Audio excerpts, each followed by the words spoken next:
these times of uncertainty, it's all the more important that we keep collaborating, informing, and inspiring each other, so that we can be smarter and better tomorrow. Welcome to the Pakhuis de Zwijger livecast.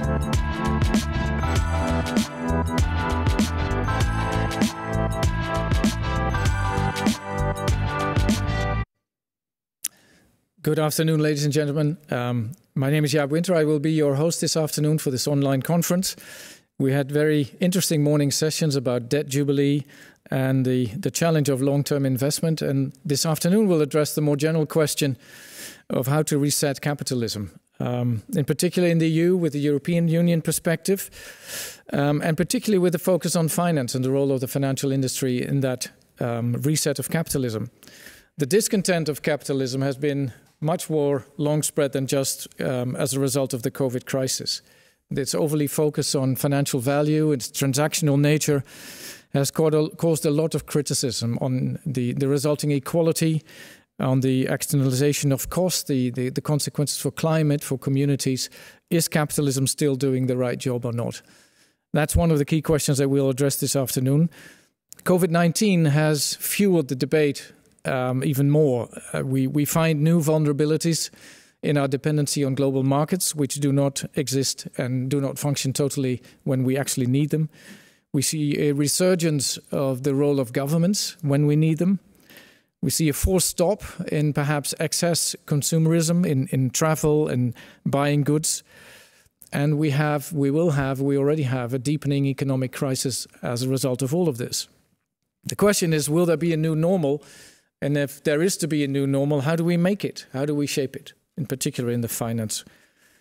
One last final aspect, perhaps. The world around us, for Europe, certainly has become much less friendly. Maybe in the previous crisis we had friends around us. That is much less so today. Even our long-term ally, the US, has turned into itself and is not so much there for us to build on when we need it. China is asserting itself on the global stage. And what are we to do in Europe? Is there a role for Europe? Is there a specific role that Europe can take by rebuilding capitalism in its own shape and form? Do we have an advantage there? And what does that require, in particular, in the world of finance? That is what we want to discuss this afternoon. We have on Zoom two of our speakers who have been willing to share longer talks with us that have been available online, and you can watch their talks at length. Jean Pisani-Ferry and Nils Goldschmidt, who will address us very briefly and give a bit of a summary of their longer talk. And then we have here in the room here in Amsterdam, Joanne Kellermann and Arnoud, who will comment, particularly from a financial perspective, probably from their different perspectives, on these talks that we have been seeing and listening to. Then we'll have a debate between the four of us. We've prepared some questions, but we are certainly also open for any questions that you have in the audience. And finally, Jan-Peter Balkenende, our former Prime Minister of the Netherlands, will make a closing statement to close off this conference. And I hope this will provide a very lively and interesting debate on a topic that is of real concern to all of us. So first I would want to give the floor to Jean Pisani-Ferry, professor at the European University Institute in Florence, senior fellow at Bruegel, the European think tank. Can you share with us the key points of your longer talk? Thank you. I'm pleased to be here with you this afternoon. I very much agree with what you just said. I mean, we are at a moment of redefinition. In the EU, the last 40 years have been mostly dominated by an integration agenda. Integration meant building the single market, building an integrated capital market, which is not yet actually done, opening up to the rest of the world, to exchanges with the rest of the world, and creating the framework for that, so the framework of macroeconomic discipline and of competition that was needed for that purpose. And this agenda was actually supported by people from different angles. It was supported by those who supported market integration per se, and those who supported European integration and used market integration as a vehicle for European integration, in a way that was a sort of a very strange alliance forged by Mrs. Thatcher and Jacques Delors in the 80s that continued dominating the agenda. That's not the only thing that was done. Obviously, there were, much more positive integration agenda items that were part of the work, but it was still a very strong part. And now we realize, I think everybody realizes that things have changed. I think it predated the COVID crisis with the issue of climate, which is a completely different type of issue that may require some market-based solutions, but it's not per se a matter of market integration. It's a matter of public policy with externalities, the implication of what you're doing that precisely is not taken care of by the market for the rest of mankind. And then we had the realization also that the rest of the world that we considered for so long, a sort of an open world in the making, essentially governed by rules. Certainly, with the U.S. leadership, but the U.S. leadership that was meant to be creating a framework for integration on a global scale. That suddenly we realized that this world was not exactly the same, and that we were not surrounded by friends and by partners that were positively inclined. And the big change came when we compared the Euro crisis, which we went through with the support of the US, with the support of China, with the support of the UK, all had concluded that it was in their national interest that we succeed in solving the Euro crisis. And the situation today in which we realize that, the US under President Trump is openly hostile. China is building clientele inside the EU. We have a tense relationship with the UK. So all that is really a completely different environment, and I'm not speaking here of Russia, etc. So that requires a redefinition, and this redefinition has to sort of find new routes. We have to go back to this notion of the social market economy, which is part of the European Treaty, which is part of our common framework, and we have to, think hard about what it means nowadays. What the roles of institutions, what the balance between markets and government intervention. And it's not only a question of markets and governments, it's also a question of communities and the role of society as opposed to strictly economic relationships.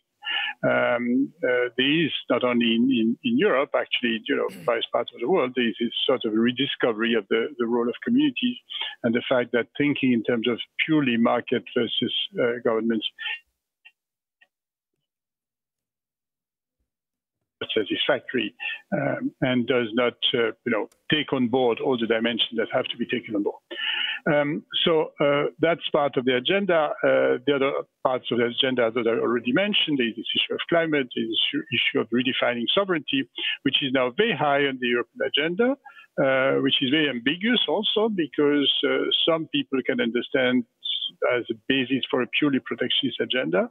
Some other can understand it as a basis for building a sort of collective security in a number of fields. And there is also clearly part of this discussion is the issue of solidarity within the EU, which is somehow a matter for tense discussions, especially with the recovery program. But definitely is also part of the discussion. So really, I mean, we're moving away from a focus on integration through market liberalization to a focus on defining what we want to do together, public goods, so to say, strictly speaking, public goods as climate, public goods in a broader sense for a number of other policy agendas. And I think that's the discussion we need to push and to have really at the deepest level. Thank you. Thank you very much, Jean, for your interesting elaborations. Over to Nils Goldschmidt, Professor of Contextual Economics and Economic Education in Siegen in Germany. Nils, the floor is yours. Yeah, thank you very much. And thank you so much for the invitation and for the possibility to give a talk in advance. So to restrict myself in regarding to the time, I have written down some notes that I will now share with you. And my first point is that I think there's no doubt that we're living in a market economy, that we're living in a capitalist world. But I think there's also a little disagreement that we are living in a world with varieties of capitalism, so a very well-known term. And I think we too often forget about that we are living in different systems, and that the market economy is not a global market economy, but it's always shaped by governmental, by public, by societal arrangement. I think it's always important to have in mind. And as just said, so if we're talking about the European Union, for example, we have to think about what are the common ground, what is the common ground, what are the common roots. And I think experiences in which it become possible to burst a bubble are thus particularly welcome, as these instances remind us and allow us to reconsider how we think about capitalism. So that we see it works not like it should work, we're starting to reflect on these issues. And I think something of this conference about resetting capitalism is to see that something is not working that well. So I was fortunate enough to spend some time in the last months until mid-March in Chicago in the US. And so I learned again a lot about capitalism in its purest form. And what struck me in this stay was especially that on the other hand, I saw, for a long time, the US economy works very well. So if you look at the majority of economic indicators on the one hand, on the other hand, the corona pandemic show us how fragile the whole society and how fragile the economy in the US is. So, and my main point always is to understand that if we are talking about economic issues and about economic stability, we also have to think about societal stability and about the societal arrangements we do have. And the question whether the capitalism is a cause of these divisions within society, with this fragility in society, we can observe, especially in the US at the moment, but we can observe in a lot of other countries, even though in Europe. The question is the capitalism the cause, or is capitalism a result of this fragility in society? I'm not quite sure about that. I think we might be able to discuss these issues later on. But I'm quite sure that a functional market economy, and at least social market economy, I will tell a little about that in a second, has the potential to mitigate some of these trends we're observing at the moment, and we have the chance to reserve these trends as well. Market economies, irrespective of the degree to which it might elevate or further entrench some dynamics we observe, thus has the potential, at least in my opinion, to assume characteristics which are actively combat societal divisions. So, and I want to make one point on the social market economy as it was developed in Germany, and I think that's a very important point for me. So the social market economy, the term was coined by a person named Alfred Müller-Amack, so a wonderful German name, Alfred Müller-Amack. So, and he was a state secretary with Ludwig Erhard and a very prominent professor in his time. And he always said the social market economy is something, and has to be something like an irenic formula. And irene, the Greek word for peace, is the main point for a good social market economy. A good social market economy makes clear that the market, that capitalism, have to aim on peace in society, have to aim on a humane society, and that economics and the economy is only a tool, is only a mean, but not at no time an end in itself. Market economy, social market economy, it's about peace, it's about a peaceful society, it's about the people within the society, and economics and the economy has to serve these ideas. I think that's a nice picture, but I think it's a deep truth as well. It's about peace in society, and it's about a humane society and a humane economy. And in this way, and I agree what was said just before, in this way, I think we always have to think about what are the issues we have to deal with today. So the social market economy, it's not a catalog of principles, but it's about reality and it's about dynamics. It's a vivid concept, and a concept which always makes clear reality and the people are more important than principles. And I think that's a very main point from the social market economy. So I think, therefore, we need to come to an end. With the social market economy, we have to think about deliberation. We have to think about some way how to bring in the different positions within a society, but not to divide society, not to split them up furthermore, but to bring in and to agree that every individual and every group in society has a right to bring in the ideas, and that we have to find a way how to compromise, how to bring together these issues. Thank you. Thank you very much, Nils, for your interesting explanation again. I'll take the floor back to where we are in Amsterdam. Next to me is Joanne Kellermann. Joanne has been in the middle of the financial sector in this country for a long time, as a former member of the executive board of the Dutch Central Bank, and now the chair of the board of the pension fund for the healthcare sector, and also the chair of the supervisory board of the Waterschapsbank, the bank originally providing finance to water authorities and now in a much more wider public sector. Joanne, your perspective on what you've heard from Jean and Nils, and any other thoughts that you may have.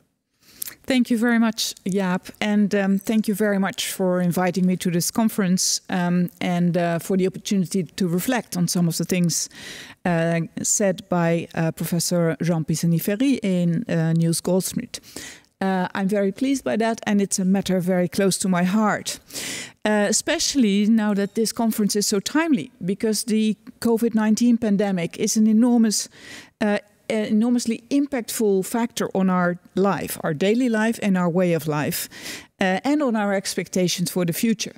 It shows that we are hitting planetary boundaries, and at the same time, the Black Lives Matter movement also shows that inequality is hitting social boundaries. So the two very strong new factors. And we've seen how many more changes suddenly occur than perhaps over decades in the past.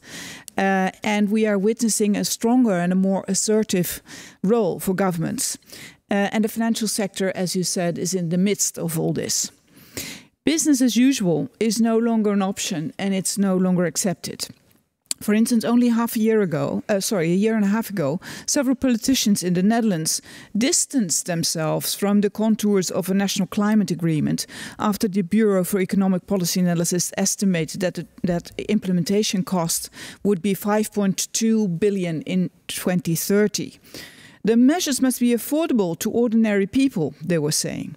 Today, our finance ministry anticipates a deficit of more than 65 billion euros in 2020, when it expected a surplus for this year. And all political parties, from left to right, agree that the massive costs associated with the stimulus are justified. So this makes me cautiously optimistic that we may perhaps see more change coming. If governments, helped by central banks, can mobilize massive amounts of money in short periods for a global pandemic, then hopefully they can also do so in the face of other emergencies, such as a looming climate crisis. Indeed, the Dutch Central Bank warned only last week that climate change will be a much bigger shock than COVID-19 if we don't act now. And in that same week, the Central Bank also published an alarming report on the risks of biodiversity loss. And even a working group of 10 financial Netherlands institutions published a report on what the financial sector can do to counter that loss of diversity.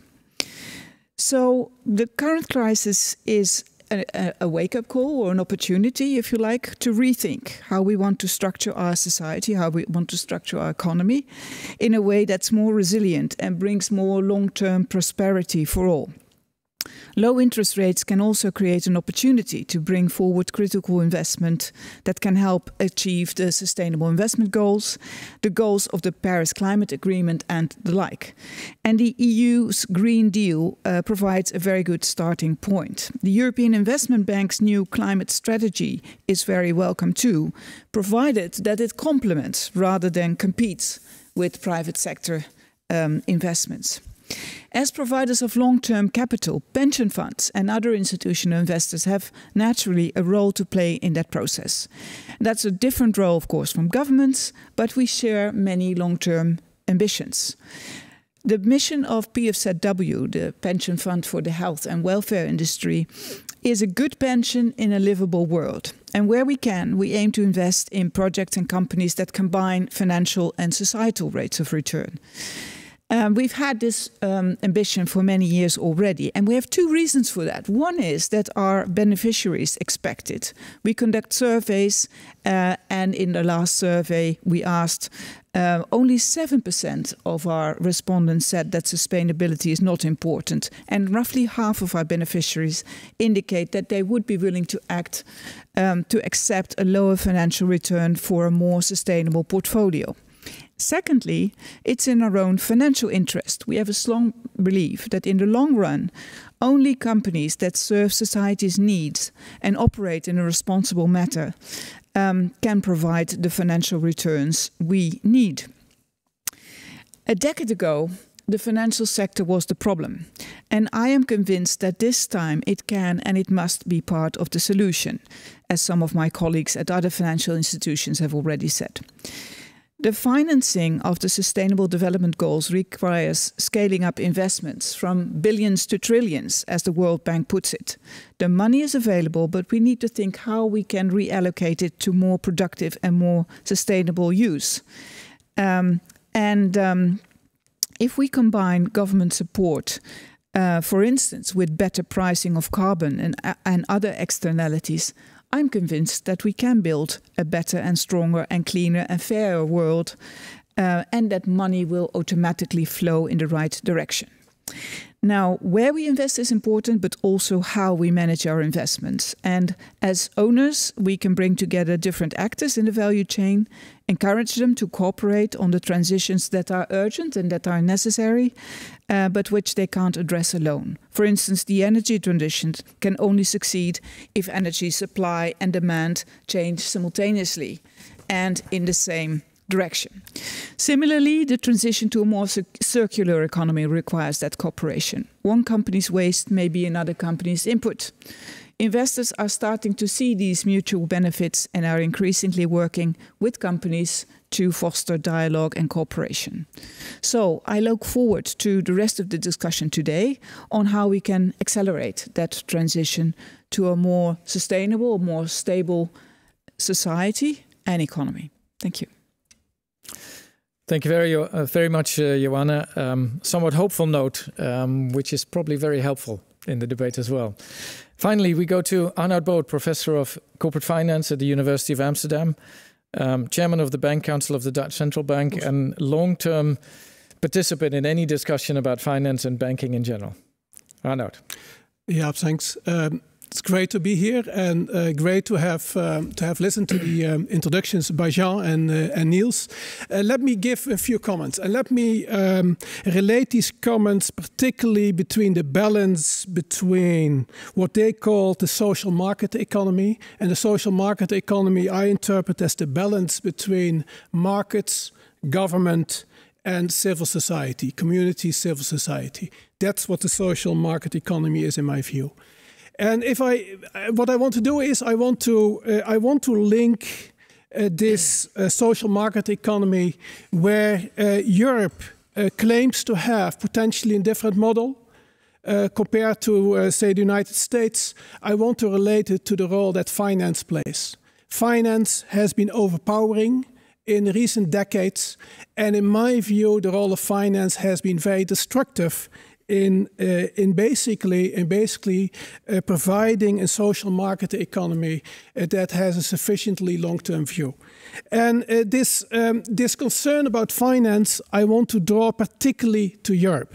While people think about the United States being financial market dependent, financial markets playing a more important role, I would like to emphasize that the fact that banks play a very important role in Europe, and we are very bank dependent, actually in modern times has created a bigger problem than the mere financial market dependence in the US. Let me build this point. First, financial markets. Financial markets from a more negative point of view. And let me take the more negative point of view because that's important for my evaluation of the role of banks. I'm not against financial markets. It's even part of my professorship, it's part of my life. Financial markets are crucial. Financial markets are crucial for resource allocation. So I'm not negative about financial markets. However, financial markets and the overpowering role of finance does have negative effects. We have seen that the absolute free flow of capital that we see in the world can be highly destructive. Free flow of capital based on rumors, money moving from one place to the other place, highly destructive. We see all types of flows of finance happening as we speak in terms of flight to quality, in terms of search for yield, and all these things. In all these things, finance not necessarily plays a very stabilizing role. We also see in financial markets that they are very we see herd behavior, highly correlated behavior. There's always something hot in financial markets, and whatever is hot in financial markets, we see people running after whatever is hot. This type of opportunism explains the volatility of financial markets. It has advantages, it has disadvantages. One of the disadvantages is that the short-term nature, the immediate switches you can see in financial markets can be highly destabilizing if the real economy depends too much on the financial sector. And that's, in my view, what's happening. That brings me to the role of banks. If we look at Europe, we see Europe is highly bank dependent. Banks play a crucial role. Traditionally, also particularly in the topic of today, in terms of relationship finance, reset of capitalism in the direction of relationships rather than transactions, banks played an important role. Banks were locally anchored, they had local knowledge, and basically they were part of relationship finance. Not without problems. There were definitely problems. There have been certain countries where banks, local banks, were co-opted by local politicians and did not play the right role. But wherever banks were governed well, they were anchored locally and they were part of relationship finance and being more patient than finance from financial markets. But what have we seen? We have seen that banks have consolidated, have become larger, and have become dependent on financial markets. The links between banks and financial markets have gone up. The consolidation in banking has reduced the local anchors of banks. So banks have become part of the volatility of financial markets. And that's very bad news. Because banks are highly leveraged institutions, which means highly leveraged institutions that are part of the dynamics of financial markets become even more volatile than they would have been without having been highly leveraged. So banks become highly volatile. And what we currently see, and that really worries me about the European environment, what is the receipt, what is the recommendation against the bank dependence is further consolidation in banking. Further consolidation in banking in order to reduce the bank dependence. That's the idea. What, in my view, further consolidation will do is basically reduce local anchors even more and make financial market dependence even bigger. That in itself will put Europe in the wrong direction. Banks will have to become part again of relationship finance, which means much more locally anchored rather than anchored towards financial markets. And the second recommendation that I would have, indeed, Europe had to become less bank dependent. The bank dependence in itself and also the cross-border flows that banks create are highly sensitive towards economic developments, are too fluid. So we need to get to a more equity-based society where risk-bearing capacity in finance become more important. So cross-border flows should rather be equity finance flows rather than debt flows. So we should go in the direction of more patient finance. And in order to have banks as being part of the solution, banks have to become more locally anchored, and we should be very careful to make them too dependent on financial markets. Thank you very much, Arnoud. Very clear, also paradoxical in these days, looking for patient finance. That's a big challenge. Maybe a first question to respond and trigger the debate to Jean, perhaps. Jean, also listening to your longer talk that we have been able to view online, you mentioned this triangle of government, market, and community as a third pillar. Arnoud mentioned is that, yeah, particularly in banking, that third pillar, that rootedness in community has disappeared. And at the same time, we have become, in Europe, over-dependent on debt and have moved away or have never fully exploited equity as a source of finance that we can use. You've made comments on each of these two in your longer address as well. How do you reflect on Arnoud's comments, a very sharp comment on how we have developed a banking industry in Europe that is actually moving precisely in the wrong direction? Mm-hmm. I tend to share this view largely. I mean, we're having a difficult discussion, a complex discussion, because it's at different levels at the same time. We're speaking of very abstract issues. At the same time, we're speaking of very concrete policy, financial policy issues. So I think at abstract level, what I think we're all trying to say is that we value, and we value even more today than we valued yesterday, an organization in which the relative prices, behavior are not entirely determined by markets, by market equilibrium or by market disequilibrium, but take also into account some preferences, some collective preferences, some goals which spontaneously markets do not take into account. Let me take the example of climate to be clear. For climate, clearly, we're speaking of something that cannot be by itself taken into account. This massive externality, this massive intertemporal issue cannot be taken into account by market by themselves. This requires government intervention through a carbon tax, through other means, various instruments. But the notion that this long-term consequences of our behavior has to be taken into account requires a government intervention. So we're speaking of that at one level. And then we're speaking of instruments. And when we're speaking of instruments, we're speaking of the way markets can help. And here, markets can help considerably because tackling climate change requires very long-term investment. That requires a very sort of subtle way of taking into account this externality in all our decisions. This requires taking some more risk in the investment, and this requires proper financial engineering anyway. Banks by themselves are not particularly better equipped than markets to do that. So this, we're speaking again at those two levels at the same time. Now, precisely to your question and to conclude, I fully agree with the fact that banks have become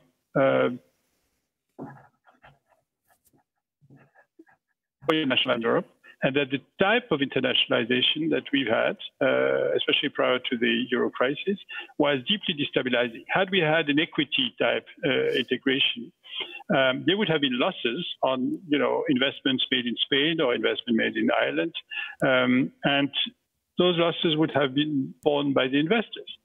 The fact that all this integration went through banks intermediating and channeling savings from Northern Europe to Southern Europe in the form of bank credit meant that the risk in the end was concentrated in the bank balance sheet, and that we paid a very high price for that.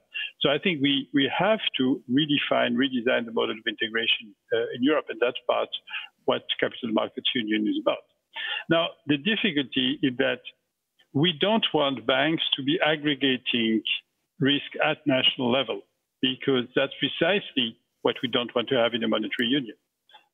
We don't want this aggregation to take place at this level.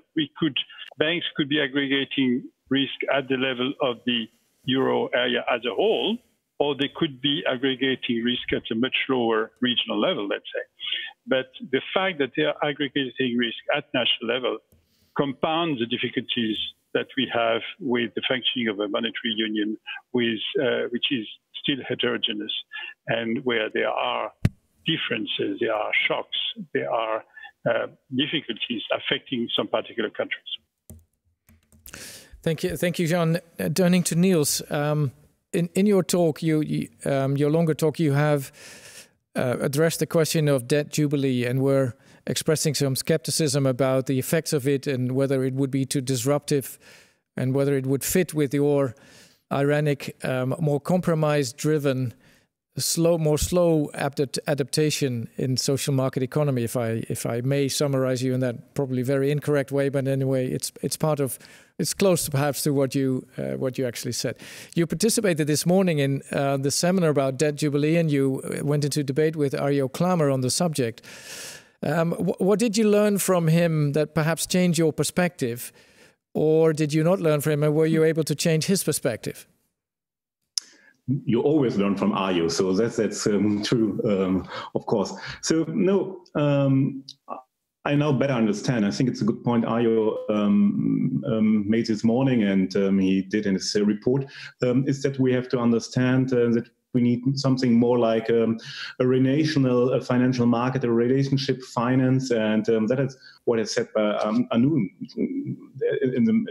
some minutes ago, that we need banks that are much more locally anchored. And I think that is, otherwise it's not that far away from what I'm usually saying. So I think what was important is that we understand that we consider economic processes not as isolated processes, but that they are related to the society. And if they are related to the society, then we have to bring in the interests of the society, and that means that we have to debate normative issues as well. So I think it's very important to understand that economics is always about relation, and financial markets are about relations too. And to make it possible to bring in these things, we have to have a space for these debates about what is a good life, in which way we want to connect people on financial markets, what is the issue of debt, and how could we help people who are in debt or have high debt. So I think the point is, and my research again, I see research again of a contextual economics, is that we have to consider economics and society as two sides of the same medal, and that we always have to consider these issues. And what we've heard so far is, that's a point, that we have to bring in these issues. And I think what Jean said is very important. We need perhaps better arrangements, and that means better institutions, better rules for the game of financial markets, but of other markets as well. And what then are these better arrangements? That is a question of prudence. That is not a normative, not an ethical question, not because the ethical point is markets should help to live people a better life, but how to reach this goal depends on a discussion of prudence. And perhaps a transaction tax might be a good idea for financial markets. Perhaps a different way of bank regulation might be a good idea. But that's a question of prudence and not a question of what aim we want to reach. And to bring back one word to Arjo's argumentation, so of course, we can discuss something like a debt jubilee or something like that, but that had consequences, that had incentives for people who are making debts, that had consequences on the issue of property rights, which are very important for a functioning market economy. And the point, perhaps I'll make a little bit to argue, and perhaps it could convince him a little bit, is that when we go back from the country level back to the individual level to people who have debt, that the problem is not mainly to have debt, but to understand why you have debt. That it's true. Obviously, for individuals, most of people who have debt or have financial troubles have other troubles too. They are unemployed, they are single parents, they are disabled or something like that. And even if you look on countries, so there are reasons why countries have financial problems. So the problem for Argentina is not a debt release, but to bring better institutions and better political structures. Thank you. So the debate on debt jubilee so far remains a draw, I would conclude. Maybe turn to investment and to Joanne. You made the point, Joanne, just now, and you participated also in the debate this morning about long-term investment, that there is a role for institutional investors to play its part. It's a different role than government could play, but there is a role to play. At the same time, there is how to phrase it, long-term perhaps disappointment or even frustration with institutional investors on their ability to play that role, in particular in the shape and form of relational investment. If large investment funds or large pension funds invest in over thousands of different equities, how on earth can you organize relational, close, long-term viewed investment policies? How can you avoid the excessive diversification to bring back and come back to long-term relational investment? Is it real for institutional investors to get to that position? What is your view on that? And perhaps also you can share a little bit about what was debated this morning in the seminar. Yeah, this morning we had some very interesting views from Mats Andersson from Sweden and from Dirk Schoenmaker of Rotterdam School of Management on real and very deep going involvement and engagement between investors and companies that they invest in. Mats explained how in Sweden the pension funds will basically appoint boards in the large companies in which they invest in their country, which of course goes for a long-term and very intense involvement. On the one hand, I think in our country we don't have that tradition, so for us it would be a new thing. Although on the other hand, you would also say before globalization started, this was the normal state of things. The owners, be it rich individuals of rich institutions, would be very much involved in their local companies, their local economies. We've also seen that was not always a good thing, and that the one thing does not necessarily lead to another. Long-term, very involved, very active investment does not necessarily lead to good outcomes, but it's certainly something where we have ended up very far away from with our focus in, let's say, the financial economy investing theories that are all about diversification and globalization. So I think it's certainly a trend we see with institutional investors that are more and more realizing that, for instance, if they want to realize their sustainable investing goals, those cannot be combined with being a purely financial economic investor in passive ETFs. So something has to happen, and this is also what you see the large pension funds in the Netherlands do at the moment, and the same goes for where I come from.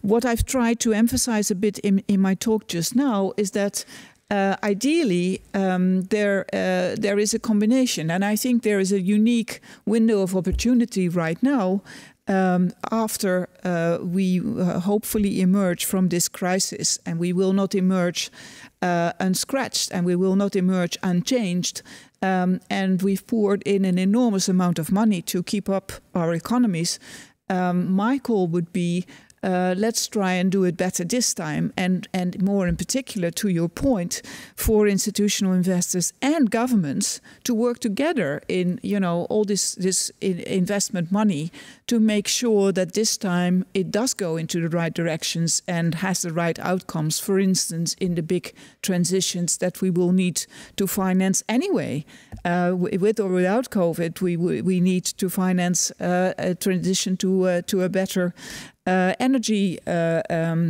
use, and we will have to address the challenges of climate change. But more specifically, because I've been bogged with this question for a long time, this whole theory, as you just said, financial market theory, investment theory, strong diversification. I think your pension fund and your asset management company invest in more than 4,000 different stock across the world. How can you envisage that your pension fund would indeed start to make real inroads in relational investment, if that is the investment policy? Or does the investment policy substantially need to be changed in order to make that a real prospect? Yeah, well, just to put one point straight, there is not one blanket investment policy for our whole, 220 billion euro investment portfolio. So don't worry about that. But certainly, a part of it is invested passively across, the normal benchmarks across the world according to weighted. We are already overweighted in Europe, and specifically much overweighted in the Netherlands. So there is more. It's not a one-dimensional story. And in addition to that, I mentioned that also in this morning, part of our portfolio, and soon that will be a very substantial part of our portfolio, will be dedicated towards investing in solutions, i.e. investments that bring a tangible addition to reaching the sustainable development goals that we have selected, a number of them. So I think that's a good example of how you can focus your money and through focused investment, but at the same time engaging with companies, at the same time also raising the bar in that larger portfolio gradually towards the type of things you want to see in your portfolio and those that you don't want to see in your portfolio. I think we're sort of steering the tanker, in the right direction. But naturally, this is not an overnight process. Yeah. But I certainly see the signs. Yeah. One of the problems may be that it actually is a tanker. Absolutely. You may need a vessel or a fleet rather than just one tanker. But who knows? It's a challenge. Arnoud, to come back on the point that you made on banks and their having becoming disconnected from communities. We see in part of the whole discussion about resetting capitalism, we see a focus on corporations at large, but also within that probably financial institutions, to have and define for themselves what we now call a purpose, some sort of a position or a service that the corporation wants to give to society, and to be connected to communities in society that relate and depend on that service to be granted. We see efforts and initiatives across, even in the United States, with the Business Roundtable statement last year, and Jean made a reference to that also in your longer talk, but also initiatives in Europe, the Loi Pacte in France, an initiative in the Netherlands to suggest that we should have some sort of regulation for corporations in general to provide for that purpose, or at least for boards to be sensitive and be expressively responsible for the role of corporation in society. What do you think of those initiatives, and then in particular for banks to reconnect them to society? Would you feel that banks, as some sort of public function corporations, would indeed have to have that explicit responsibility in society? Should we regulate for that? If you forget about the regulation 1 second, the answer would have been fully yes. That purpose, societal role, these are crucial things. But let me take one step back. that corporations, and let's call them the real economy. Let's take the financial economy, let's put it separate for the moment, as if you can put it separate, because I have been a strong opponent for putting the financial sector totally separate, because the financial sector is intertwined in society. So if we are negative about the financial sector, there's something we can do about it. And one thing we can do about it is particularly if corporations, meaning the real economy, if they have a stronger anchor themselves about what they stand for. And that's the whole idea behind purpose. Purpose gives them a more medium-term orientation. It is an anchor for corporations. So in that sense, you build resilience with the real sector, that they hold on to their own purpose, their own medium-term goals, and therefore are less overpowered by finance. So if you are worried about finance overpowering the real economy, then there are two solutions. First, make finance different, but the other part is make the real economy more resilient. And that's the purpose discussion is part of that. In terms of the financial sector itself, the same element plays a role there. We should not become technocrats and treat the financial sector as something that operates the way it operates and is not dependent on culture, is not dependent on soft elements. So adding purpose to financial institutions by financial institutions realizing that their foundation in society, their support in society, their license to operate in society is important. That's all part of this purpose discussion in financial institutions. And if financial institutions realize that, and the boards of financial institutions realize that, the non-executives in the board realize this can have an impact and will have an impact. So soft elements are important. And that, in a sense, also adds to Joanna's point. We always think about pension funds. You also mentioned it's like a tanker. How can they change direction? But keep in mind, the mere fact that a Dutch pension fund, in this case it was ABP, asked a US corporation, where I was on the board and for 12 years, they were on a roadshow to sell their shares, to get new investors in their own shares. They got questions about sustainability, about what they did about sustainability. And I can tell you, since that moment, they may not have sold shares to this pension fund, ABP, but since that moment, it was on the board agenda every year of this US corporation. So it had an impact. It didn't come from the US, it came from the Dutch pension fund. So these soft elements are crucially important. So let's not take the point of view that finance takes, by definition, a life on its own. No, we can change finance and we can make the real economy more resilient. Having said that, if I may add, take this opportunity, one second. With Jean made a very good point, that financial integration in Europe, cross-border financial flows, and I think we fully agree there. They have to be more patient, cross-border flows, and if the flows only goes via financial institutions, short-term flows, that's highly unstable because finance takes over, moves too fast. So both we probably would advocate more long-term bonds in terms of flow, foreign direct investment, equity flows as being more patient flows. So that would clearly put us in the direction of the capital market union. It would actually facilitate financial markets, because the capital market union facilitates financial markets, facilitates also more long-term instruments. It can be bonds, can be equity, etc. So we would all be in favor, which would be crucial for pension funds as well, because Dutch pension funds have to invest abroad, because by the macroeconomic identity of having a surplus on the current account of 10%, it means we have to invest abroad, or we have to reduce the current account surplus. But we are net investor abroad, and net investment abroad can only happen in Europe in a decent way if the capital market union works. What Jean and I may disagree is what role banks should play. And my priority would be to reduce bank dependence. And if we would start with cross-border integration of banks, because as long as banks are dominant, we better have cross-European banks, because that's more stable than national banks, which I agree, but that's conditional on banks being the dominant type of finance in Europe. So if we want to live with that, we have to go with Jean's solution, create these pan-European banks. But that would really take us away, I think, from what is the long-term prosperity of Europe. And the long-term prosperity of Europe is the capital market union, is more locally rooted banks. And on top of that, if we are less bank dependent, we will undoubtedly have some European banks on top of that. It will not be one flavor, but it will be less bank dependence. Jean, would you want to comment on Arnoud's comment here? Yes, I lost something at some point, but I think I got the gist of what he was saying.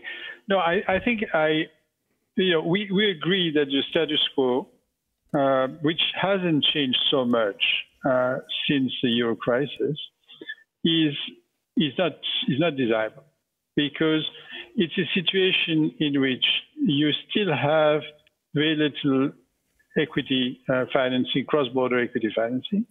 You still depend very much on banks, but banks are basically national institutions. So, the banks are, again, that's what I was saying, banks aggregate risk. And you might find yourself in a better situation if banks were able to diversify at European level, or if banks were able to aggregate risk at regional level, so that the failure of the bank would not be a major problem. It would be a sort of small banks world. Or in a situation where banks would play a more limited role and you would have this market-based cross-border financing. So there are various ways out. And I think on that we agree. The question is, which are the realistic ones? And I think, the degree to which banks have developed in Europe makes it unlikely that we will revert to a system that will be much less bank dependent, which would sort of go more in the direction of the US model, and have smaller banks that would sort of, be, they wouldn't be too big to fail. And therefore the problem would sort of be second order. I don't think this is accessible as a sort of system. Can I say something also on what was said on the degree to which the purpose of investors in a company can help change the character of investment and the direction in which we're going. I think it's highly important to recognize that companies can have a mission, that the purpose can be something else than the pure shareholder value. This is very important, and this requires, actually we discovered in France that this required some legal changes, because legally company was supposed to be working, for their shareholders. So if companies want to have a sort of broader definition of their mission, it had to require some legislative changes. Now the next question is, this being done, what can we expect? How far can it go? I think it's very important that communities can express preferences in this way, but we should have no illusion as regards the degree to which it's going to contribute to the sort of broader goals society is setting itself. It's not because we have concerned investors that we are going to solve the climate change issue. That would be an illusion. They're always, dirty investors. For every green investors, they are dirty investors. So I think that's very important that companies can set themselves a certain goal, but it's important to keep in mind that you have also to act through other means. That it would be illusory to believe that sort of the greening of finance would gradually be sufficient as a policy instrument. Thank you. Perhaps a comment or question to you, Joanne, to follow up on that.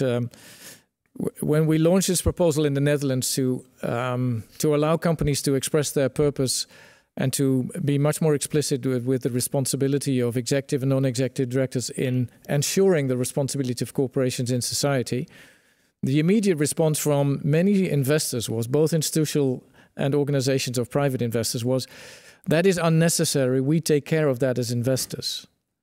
I think Jean says that is an illusion. What do you think of that? I think that these are two different things.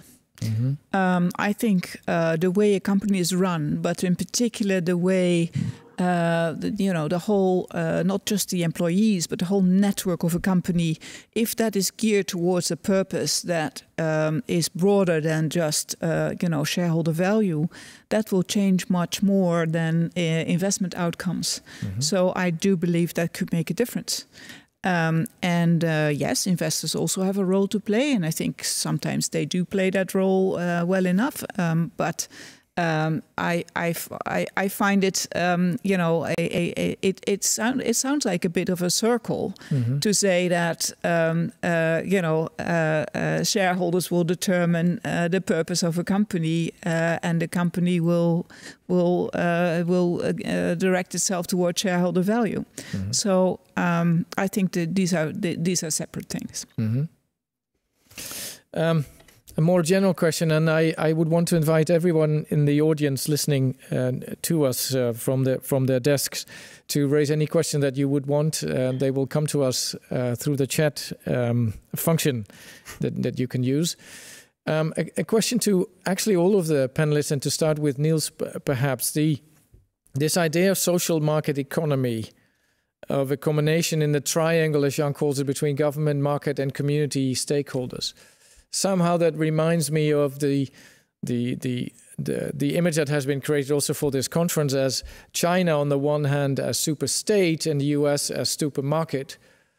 Is then EU the super community type of development, or the European way of doing things, of building another variety of capitalism, a European Union flavor that builds on this community aspect? Is that real? Is that realistic in today's world of competing systems across the globe? Do we have the time for that?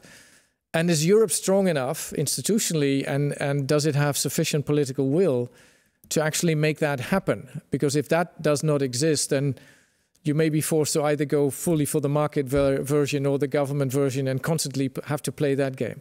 How real is in the European Union alternative a super community alternative to superstate or to supermarket?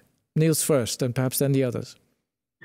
I think it's realistic, and I think it's in a way it's reality. So it really works. So the social market economy works, at least in a lot of countries in Europe, very well. Look at Germany in the last decades; it works very well. So we have a clear social perspectives on market economy, and to having this third way, to saying that the economy is not the aim but a mean to a society, and that we have to define first of all the rules of the game. So Arnoud talked about the purpose of the economy. We have to be clear what we want to reach, and then we can use markets as a very efficient way to reach these goals. And my experience is, so as I said, it means for several months in the US a short time ago, that people, especially over there, are really interested in these specific European, this tradition German social market economy idea, because, as I said in the beginning, it's not only about the economy and about efficiency, but it's about a good society, it's about a good life, and that's very attractive. So even if the economy is working very well, but you have a lot of troubles in your society, if you have ongoing difference in divisions. So to have a model which tries to integrate the individual as well as society as a whole, sounds very attractive. And my experience as well is that for people from China and from Asia, it sounds very attractive. But we have to keep in mind that, we need, so the social market economy is not a solution, a one-size-fits-all solution, but of course, a social market economy will be in a different way in the US than in China or in Burkina Faso. But the common ground, I think that could be something that come from Europe to the rest of the world, is to make clear again and again, the economy is only a mean to an end, and the end is a peaceful society and the good life of the people. And I think that sounds attractive, and it works in a way. Jean, what do you think across Europe? Is that a realistic perspective? Sounds attractive. The question is whether it is attractive. And I think that's in part the debate we're having with China and in a different way with the US.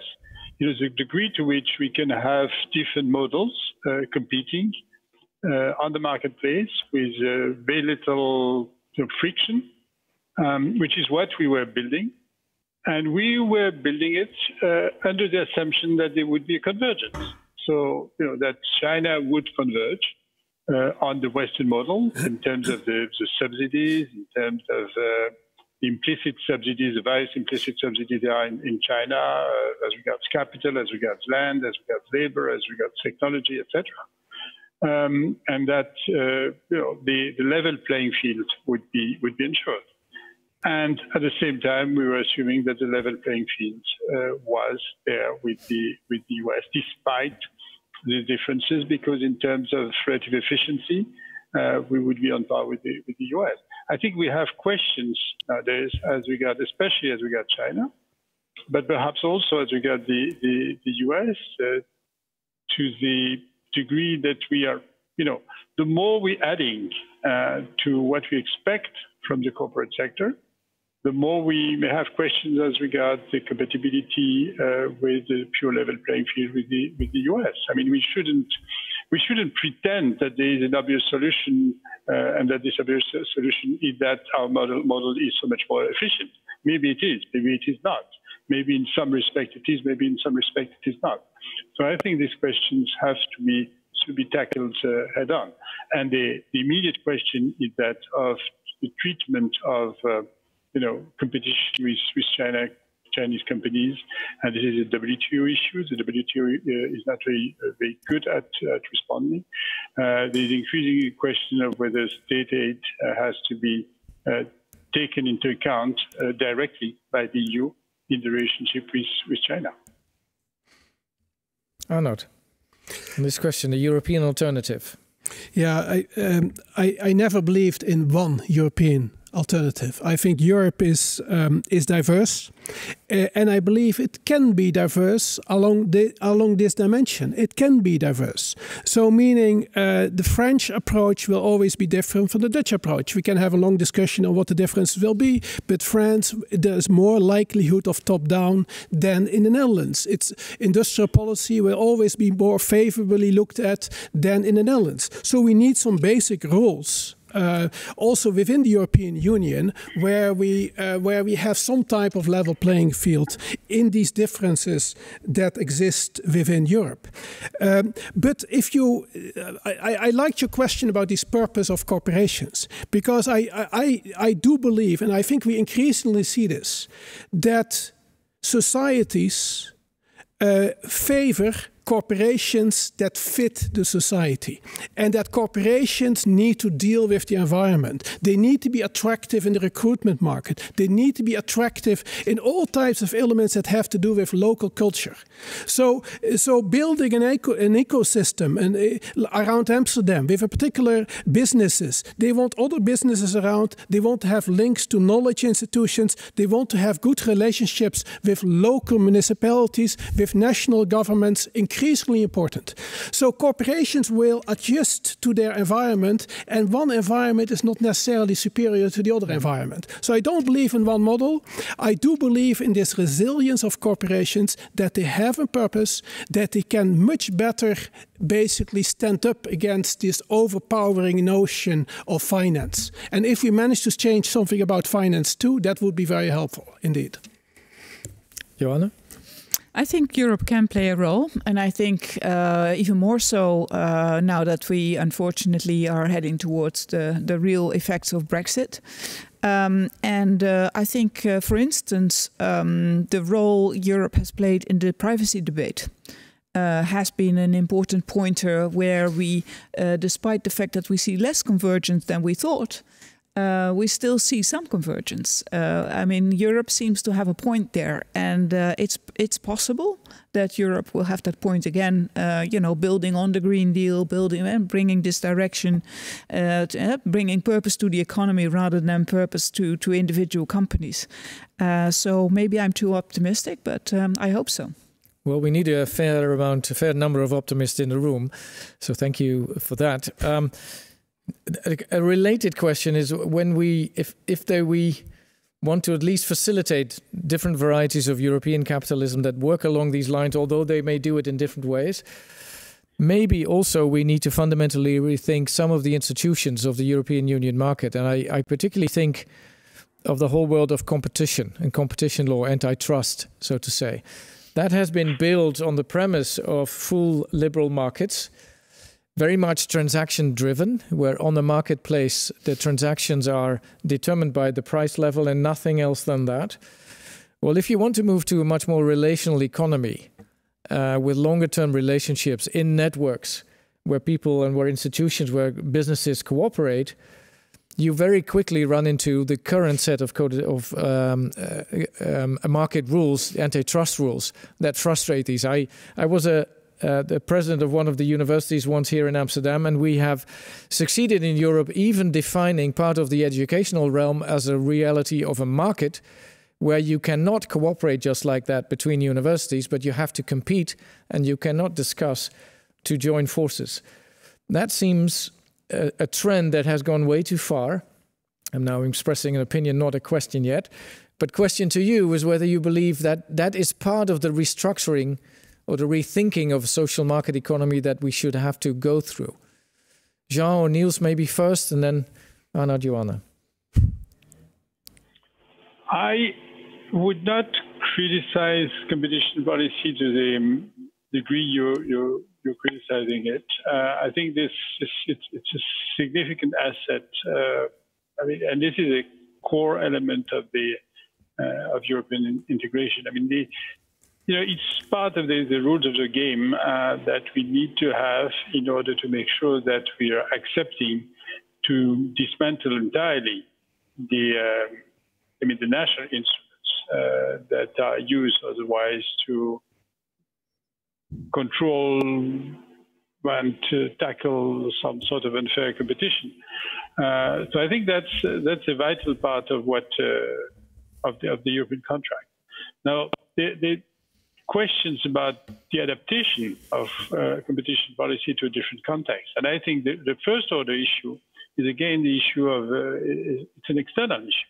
The first order issue is how to address issues of competition with foreign companies, especially Chinese companies, that benefit from a very different type of relationship with the state, a very different type of outlook, different type of budget constraint, and that this is first order in the way we're managing our competition policy.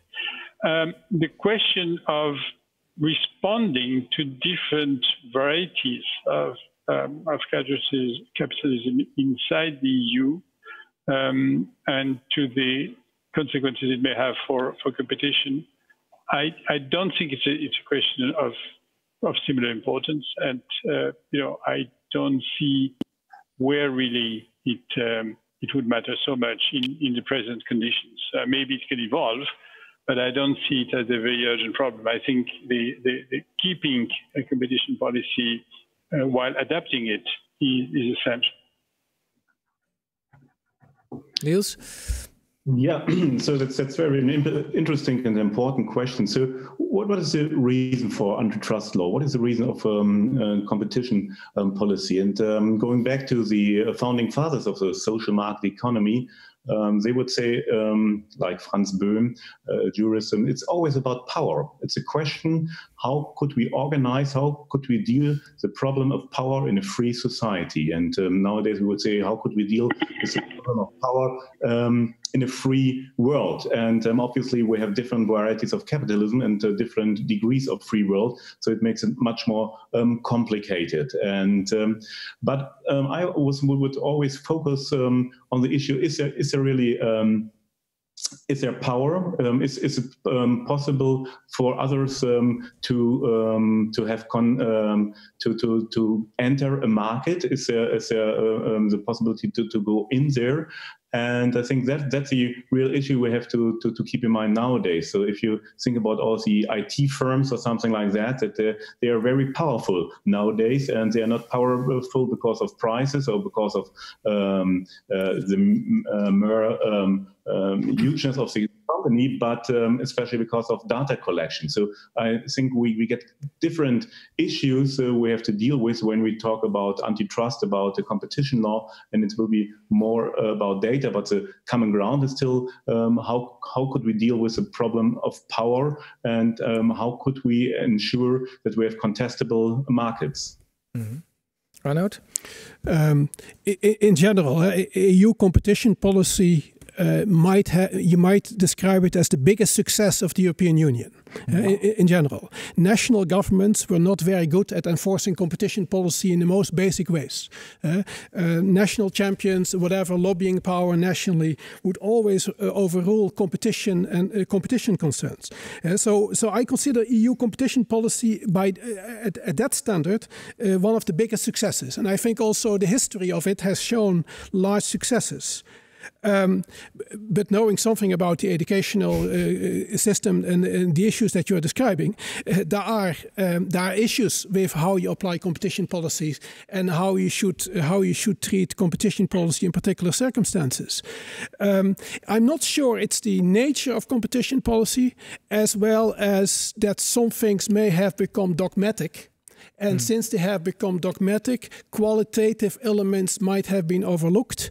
The difference between where you may need coordination and where you have anti-competitive behavior, where you need coordination to overcome a public problem. Yeah, because that's where coordination should basically be looked at more favorably, whether there is some externality, something that requires coordination in order to overcome some issue of general interest. That's where competition policy can be more lenient. So it is a qualitative assessment in that case, how you go along with that. And particularly if you think about the whole stuff about sustainability, climate change, there are issues of coordination in that area. So that would be a reformulation of competition policy, but it would not be a blanket how do you call it, approval basically of coordination for the sake of doing something good. Because we know that what we have learned, particularly the last 10 years, I can recommend the book of Thomas Philippon about the Great Reversal. The business of business is getting rid of competition in every possible way. And we have seen enormous margins in large corporations, particularly in the US, but also in Europe. So competition policy, and look also at the big tech, competition policy is needed more than ever. Maybe that's an entry into the last question. Yeah, maybe I'll skip that just to make this point, because we haven't touched upon it, only in the fringes a little bit, big tech. But what are your views on the opportunities or possibly the challenges or threats that modern technology, artificial intelligence actually offer here, both to Europe and in general with this question of resetting capitalism? Is it allowing for even more stronger power base, as Nils, you just said, for big tech? How do we deal with that? It may also allow for much stronger coordination through platform economic forms of cooperation, etc. Is that going to be, has to be part of the European way forward in all its diversity? And do you see that again as much more as an opportunity for us to explore, to be actively exploring, or as a threat that we should be scared of and leave it to other competitors around the world? We should not have it here. Who wants to jump in on that? Nils.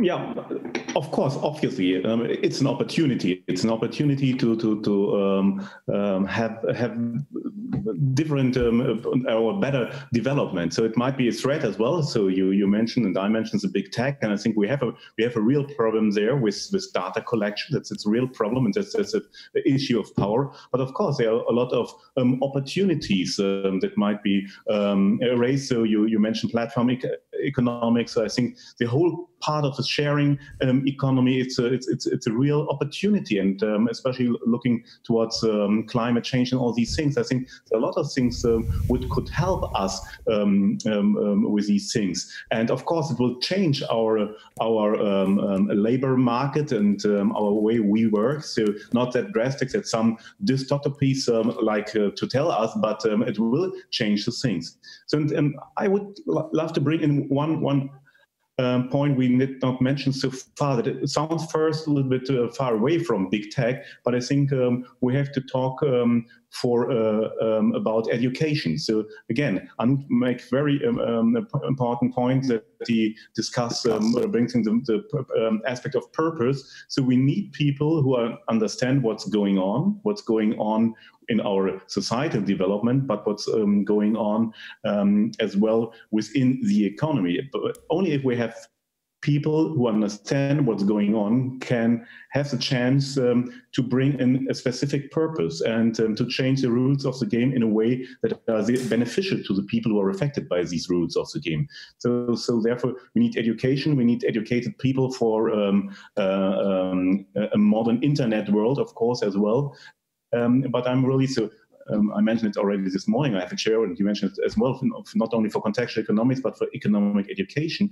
I think we have to invest in economic education, in financial literacy, to understand what is going on. Only if we understand what's going on, we are able to move the things which are going on in the direction we want to have them. And I think that's the key, especially in a society which is changing so dramatically. So we will not have easy answers. So there are some politicians who are thinking that they have the easy answer for all the problems, but I think we need educated people, we need democratic processes where we exchange arguments, and that will help us to master a world which will change dramatically in the next years, especially because of technology.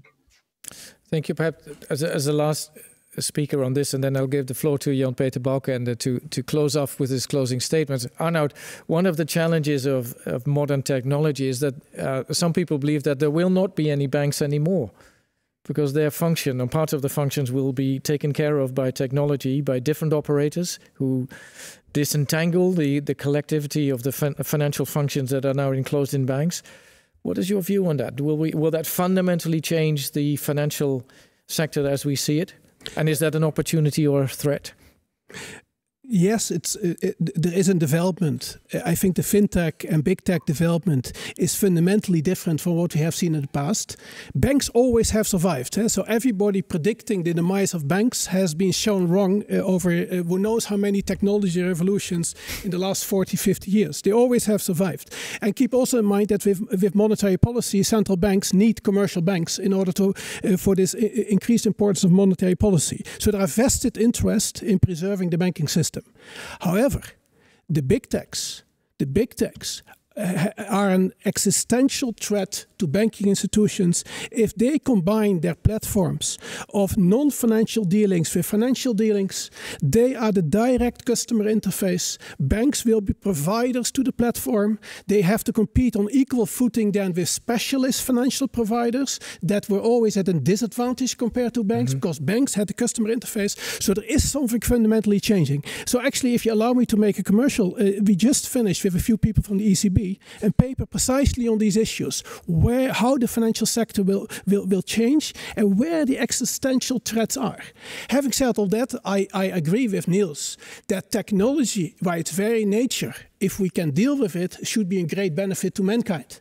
But I do not believe that banks, looking forward 40 years, can preserve their central role as they have it today. Thank you very much. And with that, I want to close this discussion. Thank you very much for all your comments. And I will want to give the floor to Jan-Peter Balkenende, our former Prime Minister of this country, professor at Erasmus University, and heavily invested in making the world a more sustainable place. Jan-Peter. Thank you very much, Jaap Winter. Ladies and gentlemen, dear friends, when you're watching around you, you can see three huge gaps. Globally, we see geopolitical tensions and conflicts versus the necessity to have a global agenda, an agenda of the Sustainable Development Goals, climate change and the circular economy. At a European scale, we see conflicts in Europe, north, south, east, west, populist tendencies and anti-European sentiments, versus the necessity to have more unity and a coherent European strategy regarding solidarity, sustainability, reforms and competitiveness. And thirdly, economy and finance. We see economic and financial self-interest, short-termism and increasing inequality versus the necessity to have a socially and ecologically oriented market economy that serves people and the future. And then we talk about responsible capitalism, moral capitalism, inclusive capitalism, stakeholder capitalism, conscious capitalism, and so on. These three orientations, a global agenda, a European strategy, and a new view on the market economy, are not separate issues, they are all interconnected. And that brings me to the current situation. The COVID-19 crisis has greatly raised public and political awareness about the lack of resilience of our economy and society and the need for a fundamental reset of the capitalist economic system regarding inequality and climate. And at the same time, awareness has also grown that we live in a different geopolitical world in which power and not justice determines international relations and in which economic, political and military power reinforce each other. But what is completely new and different from the previous crisis is that Europe is facing this crisis alone. Europe is no longer surrounded by friends, but by powers that do not wish us well. Europe is surrounded by predators. Angela Merkel, the German Chancellor, said a few days ago, "We need to stand together as Europeans, otherwise we will only weaken ourselves. We should start by doing everything we can to make ourselves more resilient." All these challenges now coincide. The coming semester, with Germany occupying the EU presidency, may be decisive for the future of Europe. Finance is to play a crucial role in all these transitions. Against the financialization of the sector, what is needed is a proper European and relational arrangement for finance. That means one in which investment decisions are not the outcome of blind market forces, but the outcome of relational arrangements and deliberations between investors, entrepreneurs and other stakeholders at the European level. It has been a great and interesting day. This morning we had working sessions, working groups. The first on debt jubilee. Professor Arnoud Klamer investigated the relevance of the biblical concept of debt jubilee and asked how it can be relevant for today's indebted societies. And he came to the conclusion that responsibilities can be shared more evenly between the creditor and the debtor. He also proposed a Swedish model of one public authority that deals with all problematic debts. The second working group was about long-term investing. Finance should not be about a high short-term profit. Rather, it needs to be about creating sustainable value in the long term. More long-term oriented investments allow for a true understanding between investors and companies. And for this, a constructive relationship is needed between investors and companies. Mats Andersson, former CEO of the large Swedish pension fund AP4, explained how Swedish pension funds take large stakes in companies and play an active role in the board of those companies. And Professor Schoenmaker of the Erasmus University proposed a model of long-term sustainable value creation that could form the basis for the conversation between investor and the company. And then two working groups on the fintech. In the My Financial Data working group, the cooperation is stimulated between the many startups as well as incumbent financial institutions that help citizens to take control of their own financial data.